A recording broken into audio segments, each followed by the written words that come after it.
crystal plates of the automatic doors slid noiselessly back, allowing both the doctor and Susan to stride boldly through. As they did, Susan glanced down at the plain black welcome mat, which quickly gave way to highly polished marble, stretching all the way to the altar of the reception desk. Behind this sat a grey-suited guard whose expensively coiffured hair blended seamlessly into the lines of his clothes. "Good evening, sir, madam. Welcome to Baron Enterprises. How might I help you?" He was at once courteous, yet with a certain aura of firm menace, an impression which he must have spent his whole career cultivating. Susan responded rather shortly, perhaps prickled by the doctor being addressed before her. "I'm with the Ministry of Health. I'm here to perform a spot building inspection to assess the quality of the completed sections and the safety of the construction areas." As she said this, she presented her ID card to the guard. A quick scan revealed all to be in order. "And him?" the guard asked, nodding to the doctor, who raised his hat and presented the guard with a broad, toothy grin. Susan narrowed her eyes slightly at the doctor before saying, "He's my assistant." "Seems harmless enough," was the guard's assessment. "Mostly, yes," Susan responded quickly. "We'll need full access to all areas of the building, of course." "Of course," replied the guard, "except for one or two high-security rooms sealed with coded locks." Susan adopted what was clearly her best officious bureaucratic persona. "I really must insist that we have access to all areas." "And I have orders that no one is allowed access to those rooms, and until I see written orders from your bosses and my bosses, that's the way it'll be. If you insist on causing a fuss, then, ministry or not, I'll remove you from the building until I receive those orders." The doctor could sense his companion was going to push the matter, and so quickly intervened. "I'm sure that'll be fine. We'll stick to the path. We can always inspect the other areas another day." A second set of glass doors to the left of the desk now slid open. "That'll do nicely." The guard nodded towards the new opening. The doctor and Susan entered with as much haste as they thought seemly. They passed along office-lined corridors, ignoring many, until Susan dragged the doctor into what looked like a newsroom. "What exactly do you hope to find here?" the doctor asked. "There's a computer terminal in a cubicle over there in a blind spot on the security cameras," she said tetchily, pointing to both booth and cameras. For some reason her mood seemed out of character for an experienced field agent. "Are you feeling all right, my dear?" the doctor asked. "Fine, come on." They walked over to the cubicle, diligently checking every possible health and safety infraction until they were out of view of security. Susan hurriedly sat down at the terminal and connected her palm top. "Basic level protection guards the general newsroom material. Nothing but half-finished pieces and archives here," she told the doctor. She tapped a few more keys. "There is a protected high-security area. Give me a second." As she said this, she set off a cracker program. Then she began to settle back to wait. Her body stiffened, stopping just short of the chair back before shifting forward once more. "That was quick," Susan muttered, clearly unsatisfied with the results. She pored over the files now revealed to her, then turned to face the doctor, her countenance heralding bad news. "There's nothing but accounts here, and from my cursory inspection, they're all in order. I can't find anything untoward." "Well, no matter how much they trust your ministry ID, I doubt they'll allow us access to anywhere they didn't want us to be." Susan frowned.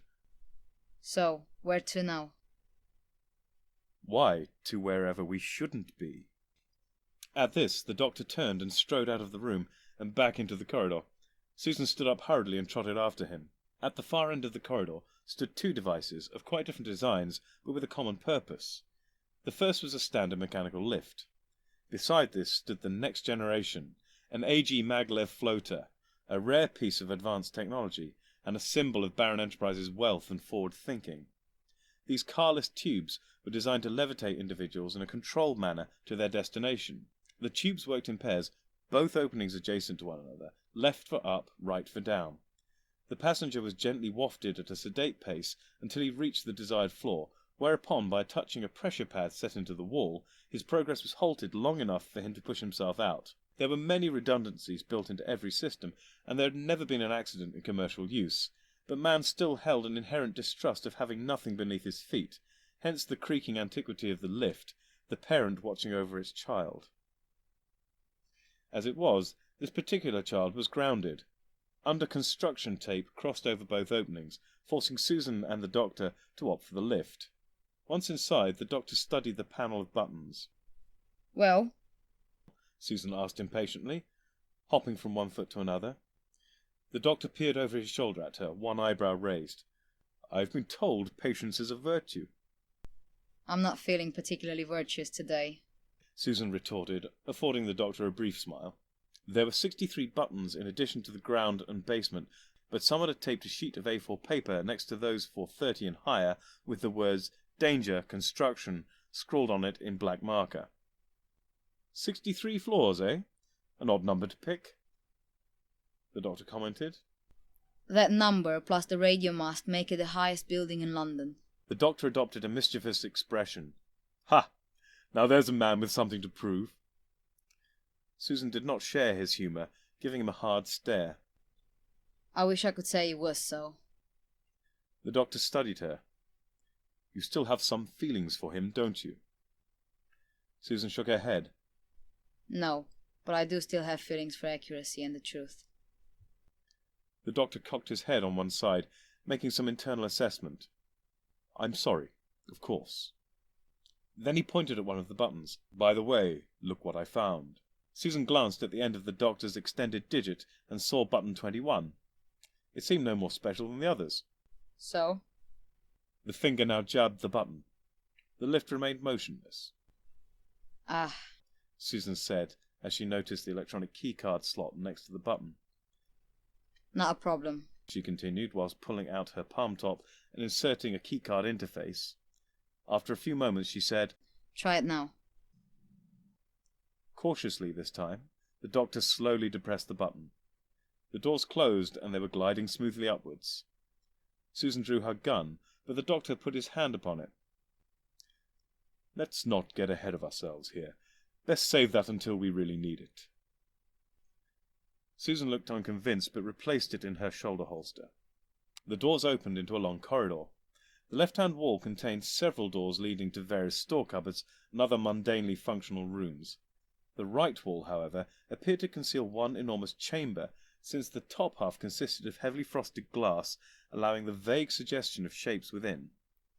There was only one door set into this, at the midpoint. They reached this swiftly, and the doctor slid it open to reveal what lay beyond. Row upon row of grey cabinets, all 1.5 meters tall, stretched into the distance until they stopped just short of the far wall. At that point, the companions could just make out a large semicircular desk, covered in keyboards and monitors, set before the black expanse of the wall itself. As they walked between the rows towards the desk, Susan looked about her in disbelief. There must be enough computer power here to run half the world. Half the galaxy, the doctor replied. Susan looked at him strangely. Oh, you'd be surprised how little it actually takes, the doctor said, and left it at that. Arriving at the console, Susan and the doctor both took seats, whereupon Susan began to hack into the system. The doctor divided his attention between watching her efforts and examining the console itself. He was distracted from this when Susan sat back violently, ran her hands through her hair, and drummed her feet upon the floor. Doctor, look. The data was as clear as it was unbelievable. Entry after entry detailing individual arms acquisitions and distributions, all under the cover and control of Baron Enterprises' local offices and news desks. The doctor watched as Susan scrutinized the files more closely and duly found the reference to the arms deal she had disrupted earlier, along with the names of the staff involved. She paused for a moment, perhaps wondering which was the name of the one that got away. In all likelihood, he would prove to be the would-be bomber. It would appear the Baron is caparisoned for war, the doctor observed. He's planning a coup. Susan said in stunned awe. No matter how much he's changed, I'd never have believed him capable of this. What could have driven him so far? The doctor was no longer listening to what she was saying, however. The moment she had begun accessing the files, a red button on the console had winked on and had been glowing faintly. The doctor was transfixed. Then, almost against his will, his finger reached out and pressed it. "Doctor!" Susan cried out in alarm, but was quickly silenced by the sight unfolding before her. Two great panels in the wall were sliding back to reveal a large map of the British Isles. It was dotted with bulbs, showing the company holdings, roughly 2/3 being lit, those corresponding to completed entries in the files. All these bulbs were linked through faintly glowing threads to a large glowing silhouette of Baron Enterprise's tower. "You've got to be kidding," was Susan's unreserved assessment. "It is a tad ostentatious, isn't it?" the doctor responded. Susan looked him in the eye, seeming unusually agitated. "Doctor," she said with an almost desperate pleading note. He leaned forward eagerly. "What is it? You seem pained. Do you have some dread confession?" Susan shook her head and looked slightly sheepish. "Not exactly. You saw the other rooms in the corridor." "Yes," the doctor nodded.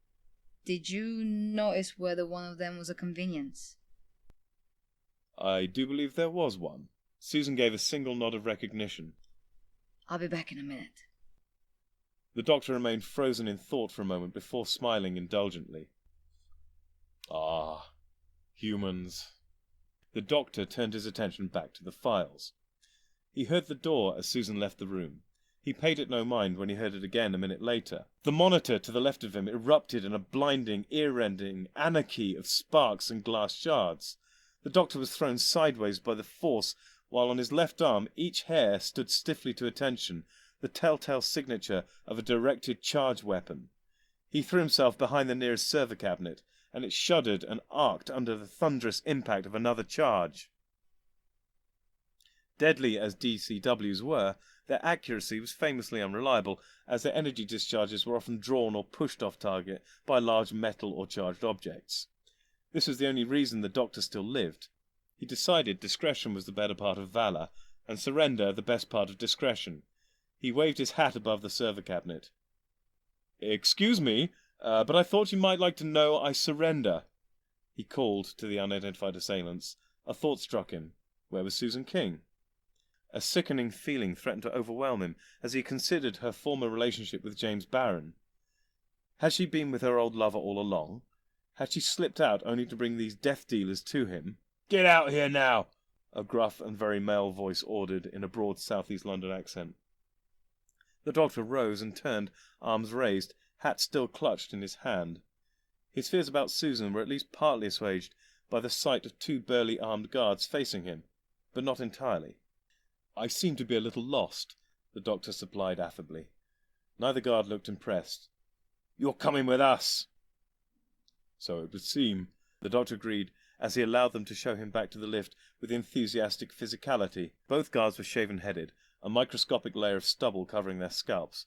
Physically they were very similar, one being perhaps an inch shorter than the other, but still taller than the doctor, no mean feat.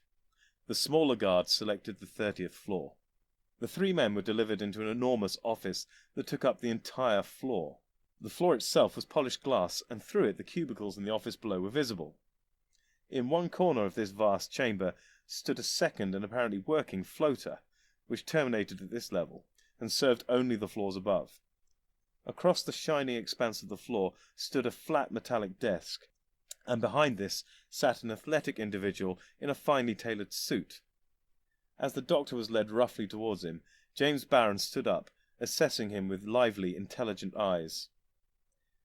"Easy, lads," he ordered his men in a gentle voice. "I'd like him to arrive in one piece." At this the guards released the doctor, who brushed out his crumpled sleeves. Then, as if remembering where he was, he took off his hat to his captor. "Much obliged to you, Mr. Barron?" he said questioningly. "Certainly, and I'm very pleased to meet you, Mr. Doctor," the Time Lord supplied. "Ah, my apologies, Doctor. I rarely receive such illustrious burglars." "Oh, come now," the doctor said. "I'd hardly call myself a common thief." Barron smiled. "The word common never entered my mind. It's a very particular footpad who seeks information. I prefer knowledge, my good man, and it's true I go to some lengths to acquire that. Baron nodded appreciatively. Then it would appear that we have at least one interest in common. Excuse me one moment. With that, the tycoon turned to address his flunkies. Would you be so good as to leave us? The taller of the two frowned. But, sir, he might be dangerous. Of that I'm certain, but not, I think, in the way you mean. The guard remained unconvinced. Seeing this, James rolled his eyes and drew a small magnetic accelerator needle gun from his pocket.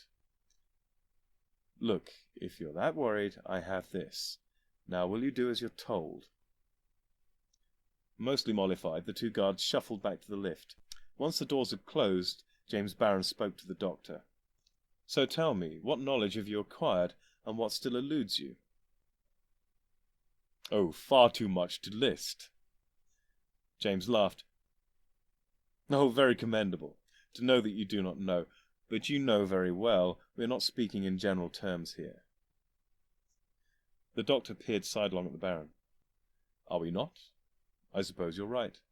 So what on earth are you up to? James shook his head. No, no, Doctor. Where's the value in knowledge so easily won? You tell me what you think. The doctor shrugged.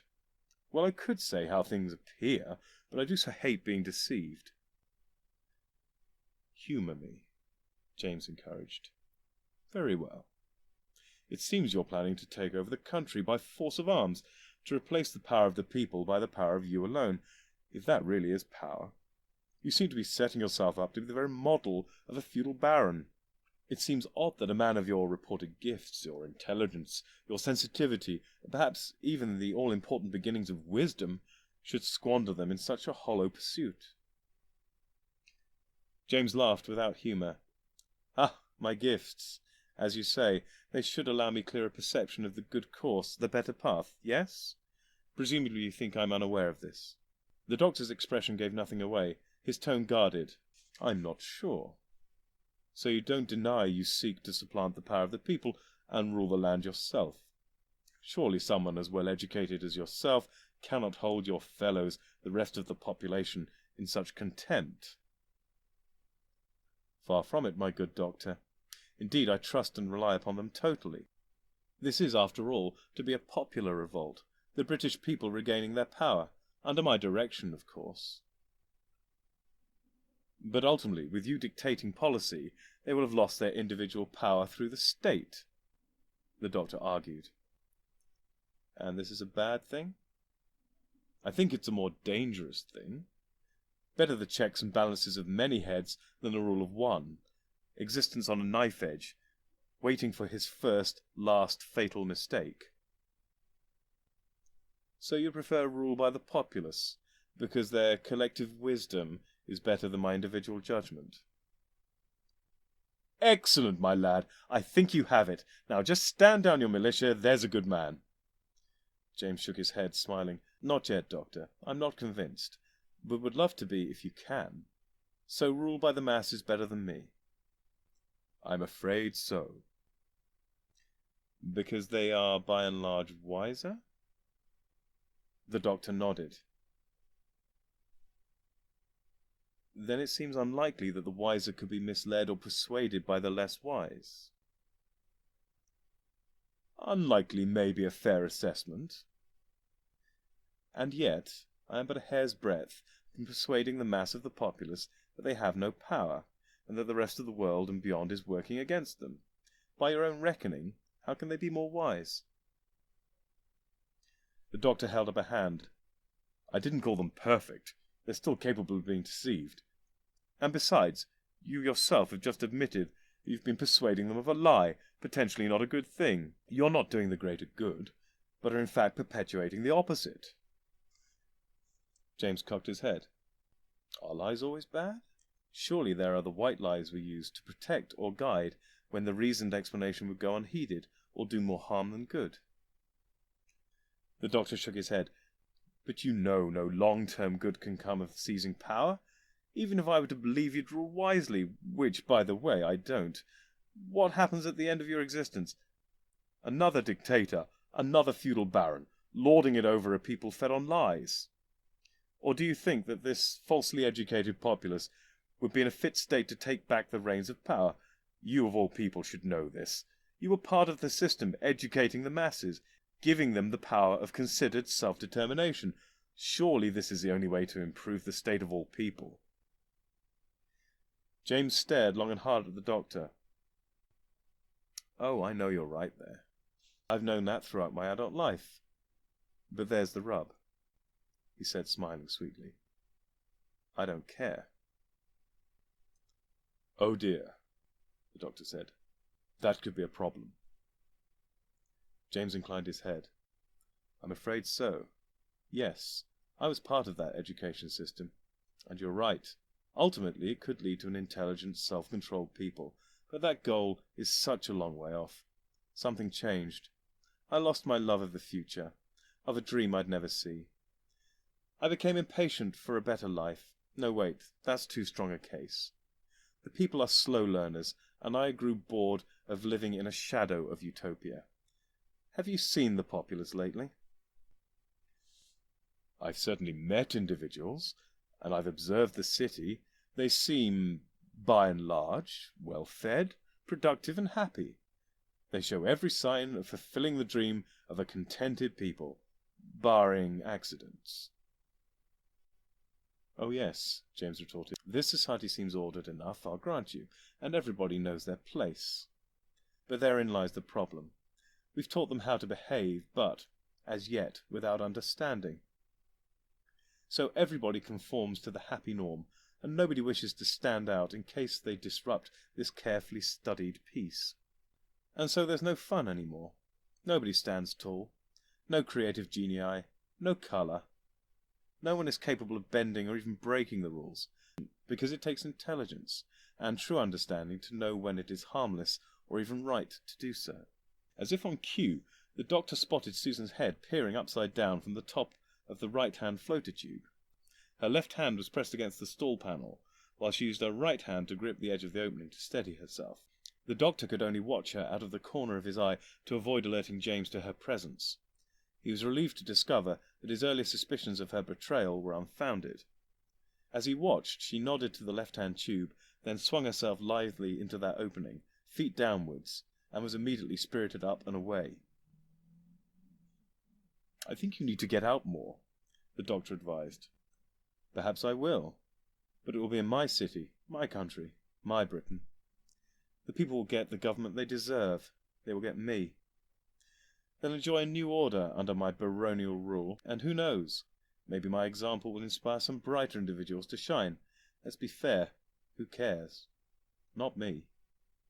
I'm really doing this simply because I can, to relieve the ennui. The doctor studied the man closely. I can't decide whether you believe all, some, or none of what you say, and I wonder what occurred in your past that so shattered your bright promise. Right now, though, I'd have to say you're mad, and I should know. James nodded with wistful regret. You know, I might well agree with you. Such a shame the revelation seems to leave me flat. With this he aimed his gun at the doctor. So it would appear your attempts to change my mind have failed, and I fear with fatal consequences. I really can't allow either you or the lovely Miss King to ruin all my planning. I'm still vaguely curious as to whether I can pull this off. Who might Miss King be? The doctor asked innocently. She sounds perfectly charming. Perhaps you could introduce me. Doctor, James said with disappointment, the doorman, the security monitors, we know you came in together, and while you may not leave that way, I can assure you her departure will follow swiftly upon your own. Well, I'd take my hat off to you for your perspicacity, but it seems I've already done so. With this, the doctor flung his headgear into James's face. 3 needles hissed past the doctor's head and chest as he sprinted towards the floater tubes. Then he turned, ran back 2 steps, snatched up his hat from where it had landed, and turned again, throwing himself into the waiting tube. Needles clattered and pinged against the metal wall around him as he was borne upwards. While the floater was fairly swift as lifts went, it still felt painfully slow to the doctor, exposed as he was in an otherwise empty cylinder. 5 floors up, he pressed the stall panel and hauled himself into the dimly lit room beyond. On the 30th floor, James pressed the panic button on his desk, cursing himself for being tricked so easily. On the top floor, Susan had watched the doctor enter the floater through the heavy metal grille that formed both the ceiling for the tube and the floor for the maintenance space above. As the doctor left the device several floors below her, she realized that somebody was in hot and deadly pursuit. She began to work on disabling the floater system. The 2 shaven-headed guards had returned, still toting their DCWs, bursting from the lift into aggressive crouches, ready for anything. "He took my private floater," James explained. They both began pounding towards the left-hand opening, but James caught the shorter one's arm. "You, with me. We know exactly where he is, and the girl. We'll cut them off." Together they turned towards the main lifts. At the top floor, Susan finished her adjustments and dropped smoothly to the floor directly in front of the floater exit. Then, lifting each foot in turn, she peeled a thin, transparent layer from the bottom of both soles, dropping them casually on the rough, uncarpeted concrete. Then she began to saunter away. On the 30th floor, the taller guard entered the tubes and was snatched upwards. The doctor was still attempting to gather his wits, get his bearings, and determine what to do next on the 35th floor. His concentration was broken by the screaming blur that passed the floater exit behind him in a fraction of a second. Susan barely flinched, her stride unbroken, as the scream was cut off abruptly in a sickeningly wet-sounding explosion, which simultaneously liquidized the guard against the grille whilst blowing out that same obstruction. The super-accelerated debris then ripped out the power feed, cutting it totally. The doctor now saw a meaningless red mass hurtle past him downwards. In his office, James and his companion had just turned back to face the private floater shaft, their attention caught by a succession of odd noises emanating from it. At that moment, a collection of twisted metal, red matter, and fluids struck the floor with explosive force. "Frank!" came the chilling, grief-torn cry of the shorter guard. He began to run towards the shapeless ruin, but James grabbed his arm, spun him away from the grotesque disaster, and stared into his eyes intensely for several seconds. This had a powerful effect on the guard, who seemed greatly impressed by the eloquent silence. For James, it gave him valuable time to search his memory. "Bob," he said, nodding once, "I want you to avenge your brother." Bob was calmer now, but sniffling. "You've got to put away your sadness and focus your pain. We will get them." Bob nodded, pulling himself up to his full height. James clapped him on the shoulder. "Good man." At that moment, the lift opened to reveal 2 more guards, armed with the automatic weapons usually favoured by government security forces. "Come on." The lighting had not yet been installed in the 35th floor, but there was just enough ambient illumination to allow the doctor to assess his situation. The whole floor was partitioned into offices separated by thin dividers. The lower halves were an opaque, toughened, polymerized material, whilst the uppers were made from sheet glass. These partitions did not reach the ceiling, being perhaps 6 inches taller than the doctor, no doubt to create an impression of space or community in the workplace. A corridor ran between the offices from James' private floater to the main lift at the far end. The doctor walked a little way along this, then into a side office, sinking into a polythene-wrapped swivel chair to think. Clearly he had to stop the Baron, but how? Alone, or even with the aid of the ingenious Dr. King, it seemed unlikely that this could be achieved. The authorities would have to be informed. After all, the important work was done, the plot discovered, just mopping up to do now. But how to contact them? Susan probably had some sort of communication device, and would have used it if possible. He could not afford to make that assumption. So, down and out? No. Too obvious, and almost certainly too heavily guarded. A signal, then, something to attract attention. Where else but the roof? At the far end, the lift doors opened. The doctor stiffened, then ducked down behind a nearby desk. He could hear the faint voices of James and his companions. "Bob, get up to the top floor. She's still there. Take her if you can." "I will, sir." The doctor heard the lift doors slide shut. "Right, you two. A-hunting we will go." Having said this to his machine-gun-owning cronies, James led them unerringly in the direction of the Doctor, who peered at them covertly over the tabletop. James had some sort of device in his hand, and it was this that was leading them to their quarry. The Doctor wondered frantically how they were tracking him so effectively. Then a thin, crackling voice came from James's pocket. "Sir, sir, she's not here! I've found false souls!"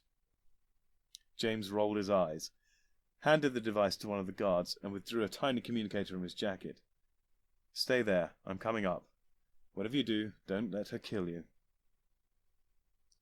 "Sir," came the crackling, nervous response. The Doctor pulled out his sonic screwdriver and ran it over his soles. "Nano-trackers," he whispered to himself in disgust. They were impregnated into the rubber soles of his shoes and had probably been planted as soon as he had entered the building. Susan must have known, and he bridled at the thought of being used as a decoy, no matter how well aided.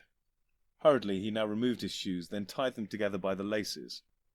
"You two, keep on after him. Do what is necessary. I don't expect to meet him again." With this, James returned to the lift and left. The Doctor now hurled his shoes over the partition and half the length of the level before they came to rest in a more distant office with a satisfyingly foot-like clump. The air exploded with machine gun fire and shattered glass as the guards directed their fire towards the noise. Using the distraction as cover, the Doctor made a low sprint into the corridor, heading towards the main lifts.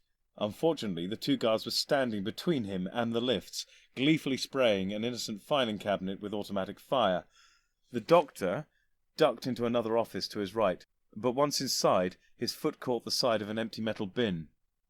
Now the air over his head was filled with flying lead and crystal splinters as he crouched, his back against the lower partition, hands clamped over his hat. As they fired, the guards advanced. The Doctor would have to move soon or be discovered. Fortunately, all the glass from the nearby partitions had now been blown out, which meant he could vault the surviving lower halves into the next office. Less fortunately, he would have to perform this athletic feat over a dense carpet of broken glass, in a pair of rather threadbare woolen socks.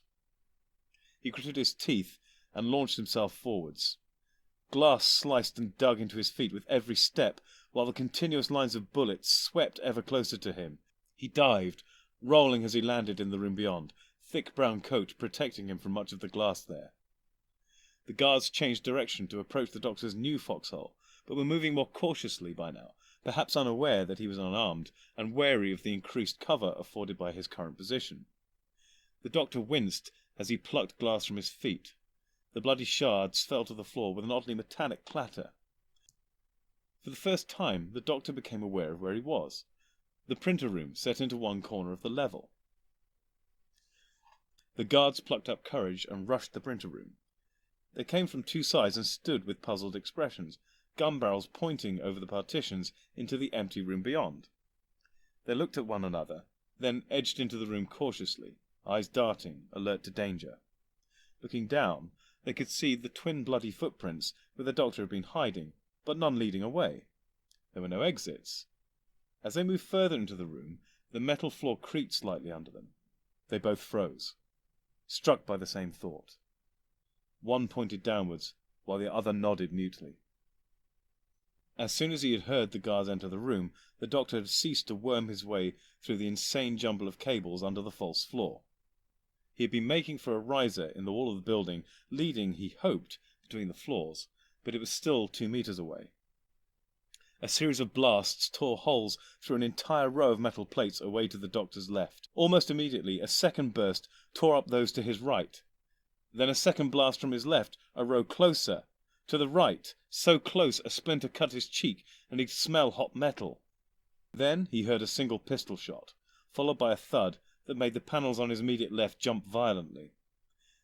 There was machine gun fire again, but it was clear that the remaining guard was no longer concerned with the Doctor, who now wriggled desperately the last 2 meters into the riser, barely wider than himself.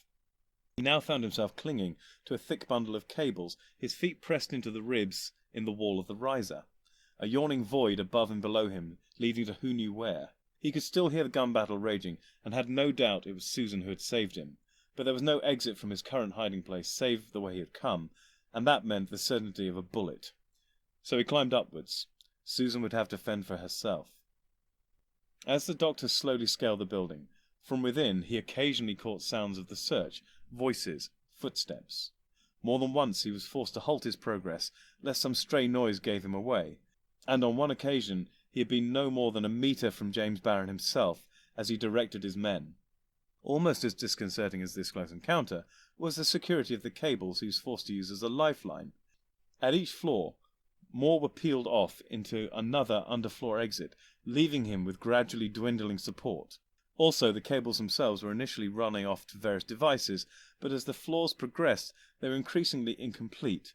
Now the cables were just loosely tied to a water pipe to prevent them slipping back into the abyss. Now the false flooring was missing, allowing a view of the empty space bounded by concrete and glass. The doctor's luck held, however, and by the top floor, the remaining 5 cables, which had originally been loosely knotted around a drain pipe, had been pulled tight by his body weight. He was halfway out of the riser, one knee resting on the concrete floor, when he felt his shoulders grabbed by powerful hands that hauled him into the room. "You killed my brother!" a guard yelled, shoving the doctor backwards. Before the doctor could answer, the man roared and charged. He grabbed and spun the doctor, propelling him towards the window. The doctor collided with it, and was surprised that this was not accompanied by the usual thump or smash. The polythene sheet bowed outwards, giving him a sickening vision of the ground 63 stories below. With his face pressed sideways into the plastic, his voice was somewhat muffled. "I think you must have me confused with someone else." This just provoked the guard into pushing harder. One by one, the large staples holding the bottom of the sheet began to break free, leaving an ever-widening gap. The man attempted to force the doctor's feet into this, but the doctor danced on the edge, avoiding the kicks. Frustrated, the doctor's attacker pulled him several steps back from the edge, looking for a run-up to finally expel his enemy. He began running forward with the doctor. At the last moment, the doctor crouched down, sending the guard sailing over his head. For a moment, he was suspended upside down against the sheeting like a bemused starfish. Then, accompanied by a slight squeaking, he slid down the sheet, through the gap, and silently out of sight. The doctor stood up and looked around him. The floor was empty save for the wrecked private floater, the lift, and a simple iron staircase leading up.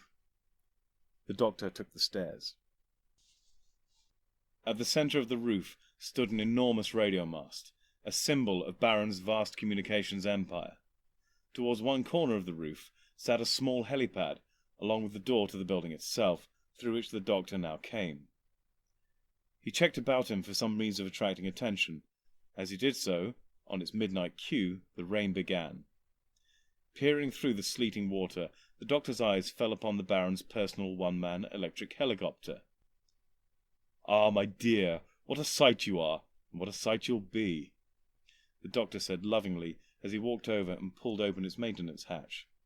Inside he could see the power storage cell, essentially a very advanced, very large capacitor. Like its smaller, older cousins, it was a very useful method of storing charge, but unlike them it suffered virtually no leakage. It did, however, still share one nasty habit with its older electrolytic forebears. If you charged them the wrong way, they would explode. Of course, there were many safeguards to prevent such an accident, mainly in the form of diodes. The doctor happily began removing these. Once this was done, he looked around for the charging cable. One end lay on the ground next to him, the other 50 meters away next to the building door. He made careful visual confirmation that it was not already attached to the supply before fixing the cable to the wrong terminals in the helicopter. He then ran to the other end, picking up the plug, ready to insert it into the supply socket. He wondered momentarily if the rain might dampen the explosion. He shrugged, inserted the plug and waited. 5 seconds later, the helicopter erupted into a roaring orange fireball, debris showering the roof. The doctor felt a thump on the back of his head and fell forwards. Groggily, he wondered if he had been struck by shrapnel and rolled, groaning slightly, onto his back. What he saw dispelled his earlier thought. James Barron stood over the doctor, needle gun trained on him as the rain continued its nightly ablution. James brushed back his sodden hair and wiped the water away from his face with his free hand. "You blew up my toy." I did. Any particular reason? Attention-seeking. I'm fairly sure the authorities will be on their way by now in any case. Susan will have contacted them. She's a very resourceful girl, the doctor informed James. Ha, I doubt it.